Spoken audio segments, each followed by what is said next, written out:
Los Simpson presentando la Guerra Federal. La ley de radicatoria. En el siglo XIX, la lucha por el poder entre conservadores y liberales, además del rencor regionalista entre Chuquisaca y La Paz, desencadenaron en Bolivia la Guerra Civil de 1899, conocida como la Revolución Federal, que irónicamente de federal solo tuvo el nombre. El motivo de la guerra fue la aprobación de la Ley de Radicatoria de 1898, por la que se establecía como residencia definitiva e inamovible del Poder Ejecutivo a la ciudad de Sucre. Esto provocó la reacción de los liberales paceños, quienes instauraron una junta federal de gobierno conformado por Serapio Reyes Ortiz, Macario Pinilla y José Manuel Pano. Esta actitud, que constituyó una abierta afrenta a la oligarquía sureña, obligó al presidente Fernández Alonso a encabezar al Ejército del Sur y marchar hacia La Paz.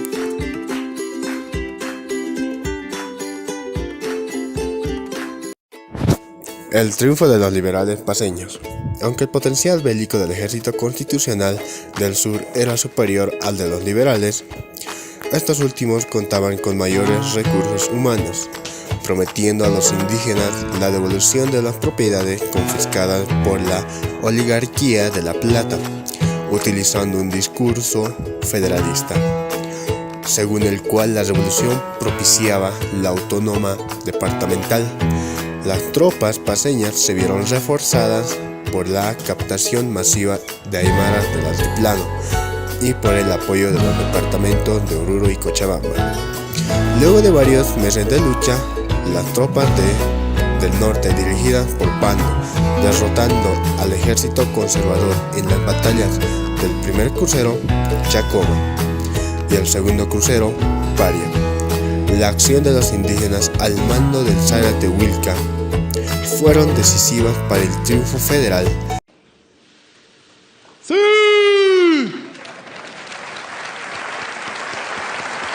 Tras la victoria de los ejércitos de Pando, se trasladó la sede de gobierno de Sucre a La Paz.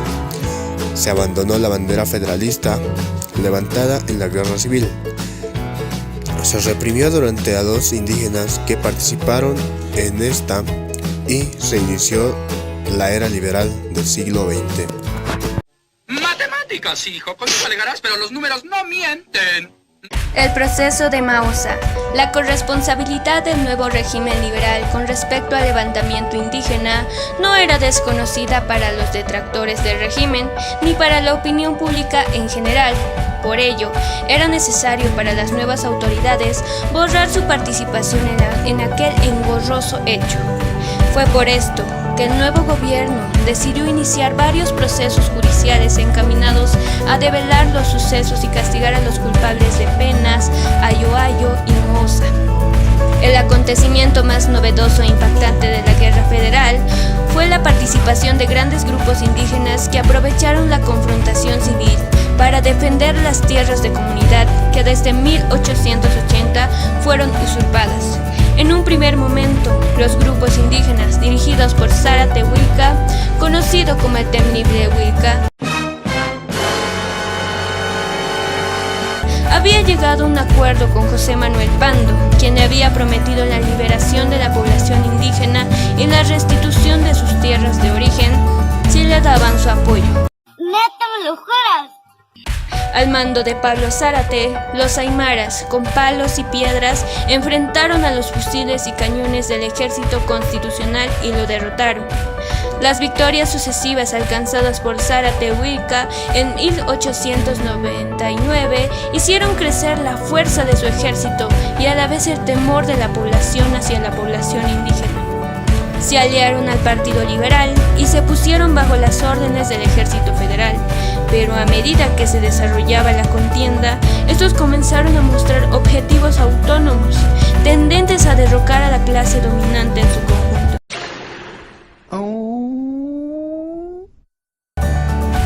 Esta situación situación se hizo evidente en la masacre de Mausa, en la que un escuadrón del ejército de Pando fue violentamente masacrado. Pobre cosita fea.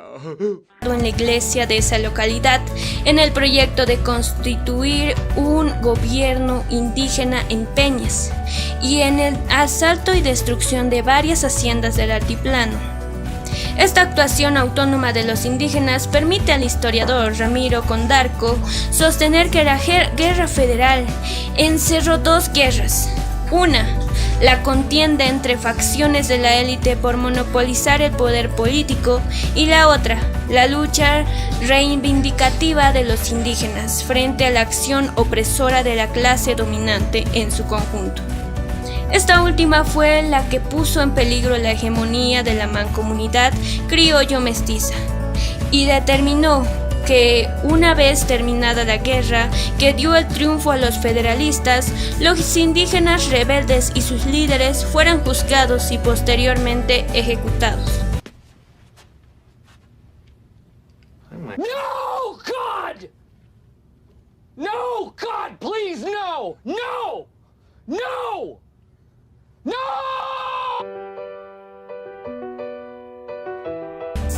El proceso de Moza fue uno de los acontecimientos jurídicos más notables de su tiempo, puesto que intentó juzgar a toda una comunidad indígena, donde los implicados sumaban más de 250 personas. Una de las características más importantes de dicho proceso fue la visión particularmente racista con que fuera llevado a cabo.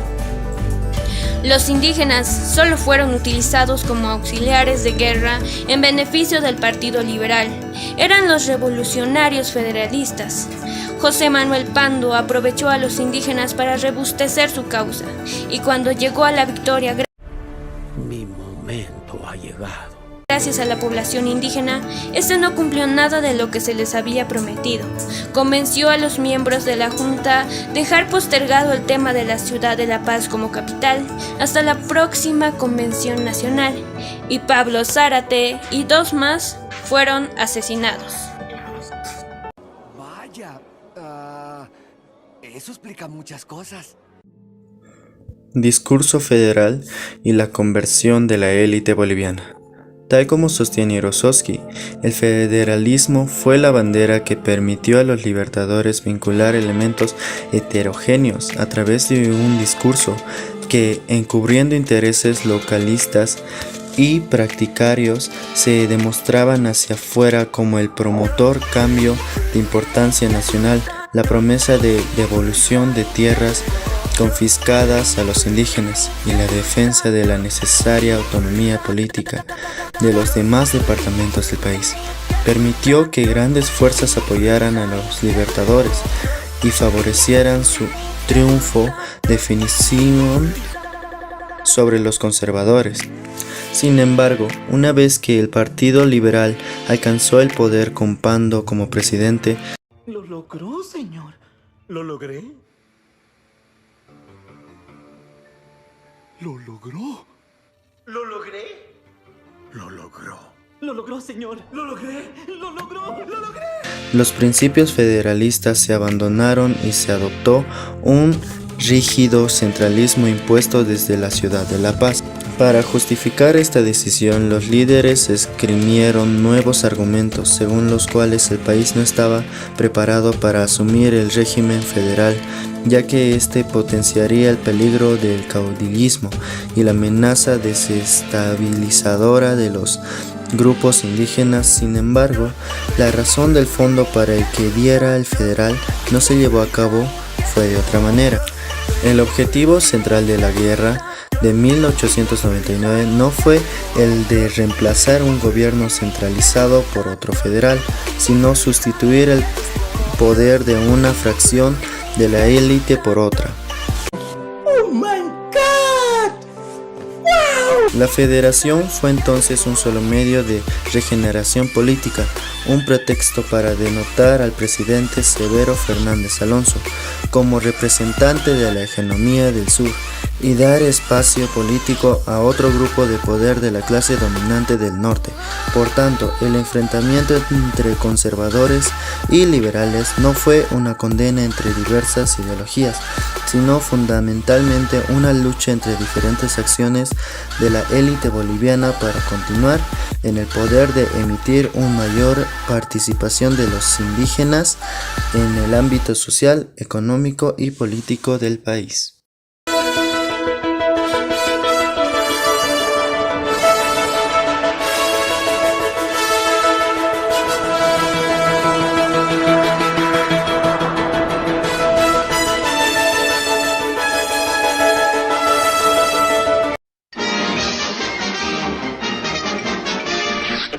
Eso es todo, amigos.